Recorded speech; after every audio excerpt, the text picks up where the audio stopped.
Sun T വിയിൽ ഇപ്പോൾ sun T വിയുടെ ഉടമസ്ഥൻ കലാനിധിമാരനെതിരെ ദയാനിധിമാരൻ രംഗത്ത് വന്നു. കോടികളുടെ തട്ടിപ്പാണ് ഇപ്പോൾ ആരോപിക്കുന്നത്.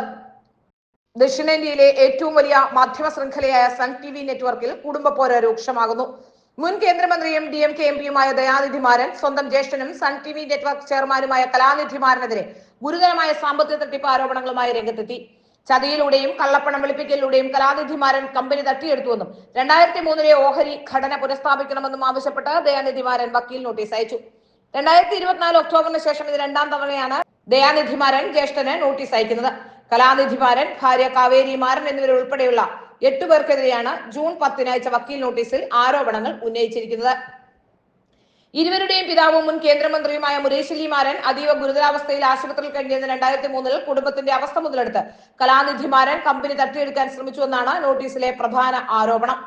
2003 സെപ്റ്റംബർ 15 ഒരു ഓഹരിക്ക് 2500-3000 രൂപ വിലയുണ്ടായിരുന്ന സമയത്ത് കലാനിധിമാരൻ വെറും 10 രൂപ നിരക്കിൽ 12 ലക്ഷം ഓഹരികൾ സ്വന്തം പേരിൽ കൂട്ടിച്ചേർത്തു എന്ന ആരോപണവുമുണ്ട്.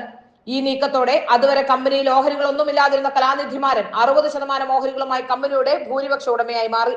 യഥാർത്ഥ സ്ഥാപക കുടുംബങ്ങളുടെ ഓഹരി പങ്കാളിത്തം 50%-ൽ നിന്നും 20%-ആയി കുറഞ്ഞുവെന്നും നോട്ടീസിൽ പറയുന്നു.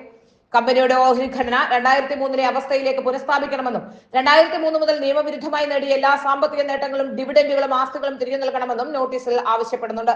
അല്ലാത്തപക്ഷം സിവിൽ ക്രിമിനൽ നടപടികൾക്ക് പുറമെ കേന്ദ്ര സർക്കാരിന്റെ സീരിയസ് ഫ്രോഡ് ഇൻവെസ്റ്റിഗേഷൻ ഓഫീസിനെ സമീപിക്കുമെന്നും ദയാനിധിമാരൻ മുന്നറിയിപ്പ് നൽകുന്നു. ഈ പണം ഉപയോഗിച്ച് Sun Direct, Sunrisers Hyderabad, SpiceJet തുടങ്ങിയ സ്ഥാപനങ്ങൾ കെട്ടിപ്പടുത്തുവെന്നും നോട്ടീസിൽ ആരോപണമുണ്ട്. അതേസമയം ഇതൊരു വ്യക്തിപരമായ പ്രശ്നം മാത്രമാണെന്നും സൺ ടി വിയുടെ ദൈനംദിന പ്രവർത്തനങ്ങളെ ഇത് ബാധിക്കില്ലെന്നും കലാനിധിമാരനും പറയുന്നു. ദയാനിധിമാരൻ അയച്ച നോട്ടീസിന് കലാനിധിമാരൻ ഇതുവരെ പ്രതികരണം നടത്തിയിട്ടില്ല. ദക്ഷിണേന്ത്യയിലെ ഏറ്റവും പ്രബലമായ രാഷ്ട്രീയ വ്യവസായ കുടുംബത്തിലെ ഈ നിയമയുദ്ധം വരും ദിവസങ്ങളിൽ കൂടുതൽ ചർച്ചയ്ക്ക് കാരണമാകുമെന്നും ഉറപ്പാവുകയാണ്.